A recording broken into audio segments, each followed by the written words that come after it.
High বন্ধুরা, তোমরা তো জানোই আজ থেকে প্রায় 2-3 মাস আগে আমি, বেশি তো কম নয়, 4 মাস হবে মিনিমাম, 4 মাস আগে আমি এই জবা ফুলের ডালটা বসেছিলাম কাদা জলে। তারপর সেই কাদা জল থেকে উঠিয়ে লাগিয়েছিলাম একটা গ্রো ব্যাগে। তো গাছটা কত সুন্দর হয়েছে, প্রচণ্ড পরিমাণ ঝাঁকড়া হয়েছে।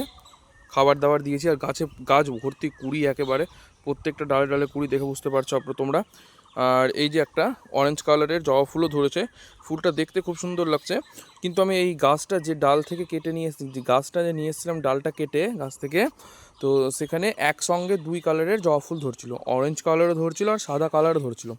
তো আমি সাদা কালার ভেবেই নিয়ে এসেছিলাম। অরেঞ্জ কালারও আমার গাছে বাড়িতে নেই, অন্য কালার আছে, অরেঞ্জ নেই। তো কিছুই করার নাই, অরেঞ্জ কালারে ধরেছে। আচ্ছা থাক, যেটা ধরেছে সেটাই ভালো, আবার একটা অরেঞ্জ কালার লাগাবো। সবথেকে বড় কথা হলো নিজে একটা গাছের ডাল কেটে চারা তৈরি করে তাতে ফুল পাওয়া সবথেকে বেশি বড় ব্যাপার।